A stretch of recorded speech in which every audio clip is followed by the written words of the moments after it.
హైదరాబాద్లోని ఖైరతాబాద్ గణేష ఉత్సవాల్లో భాగంగా ఎంతో ప్రత్యేకత ఉంటుంది. దాని చుట్టూ కూడా సాగే ప్రతి ఒక్క కార్యక్రమం కూడా అందరినీ ఆకర్షించేలాగా ఉంటుంది. అయితే ఖైరతాబాద్ గణేష్ దగ్గర మాత్రం నాదస్వర బృందానికి అయితే మాత్రం ప్రత్యేకమైన ప్రాధాన్యత కూడా ఉంది. కొన్ని సంవత్సరాలుగా నాదస్వర కళాకారులు అయితే మాత్రం అక్కడ వాళ్ళ యొక్క కళలను అయితే అందిస్తున్నారు. ప్రస్తుతం మనతో పాటు నాగేశ్వర్ గారు ఉన్నారు, వారితో మాట్లాడే ప్రయత్నం చేద్దాం. ఎట్లా అనిపిస్తుంది ఖైరతాబాద్ నిమజ్జనాన్ని ఇప్పుడు చూశారు, ఏం చెప్పదలుచుకున్నారు? మీకున్న ఈ యొక్క ఉత్సవాలకు మీకున్న అనుబంధం ఏంటి? 1986 నుంచి సార్ ఇక్కడ సుదర్శన్ శంకరయ్య గారు తరపున వచ్చాను. తర్వాత వాళ్ళ నాన్నగారు దర్శన్ సార్ వాళ్ళ కుమారుడు రాజకుమారు. ప్రతి గవర్నర్కు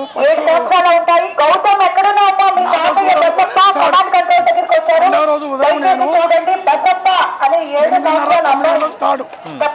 పూజ గవర్నర్ గారు నాగేంద్ర గారు ఎంపీ అంజన్ కుమార్ గారు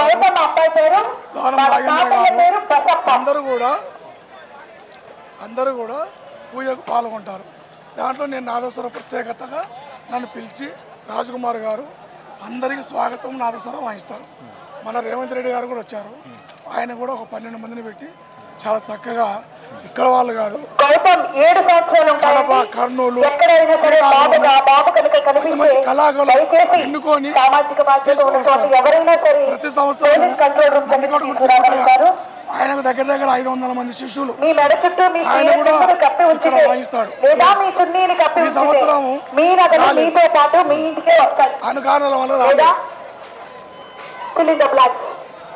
నిన్న గవర్నర్ గారు కూడా వచ్చారు. మొన్న విష్ణువర్ధన్ గారు చాలా చక్కగా ఈ ప్రోగ్రామ్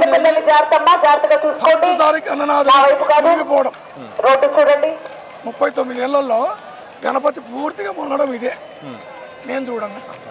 మొత్తానికి ఎంతమంది మీ టీం సభ్యులు ఉన్నారు? అలాగే ఇదే సందర్భంలో నాదస్వరం యొక్క ప్రత్యేకత ప్రజలకు ఎంతవరకు తెలియాల్సిన అవసరం ఉంది? ఒక 40 మంది ఉంటారు. కానీ మా గవర్నమెంట్ నుంచి సహకారాలు లేవు సార్. రేవంత్ రెడ్డి గారు అనుకొని మాకు ఇల్లు గృహాలు మా వాళ్ళు చాలా పేద పరిస్థితులు ఉన్నారు. నా వరకు నెలకు 30 మందిని పోషిస్తున్నాను. అందరూ పోషించడం లేదు.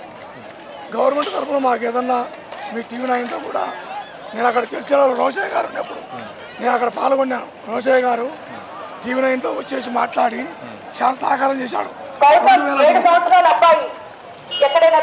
2000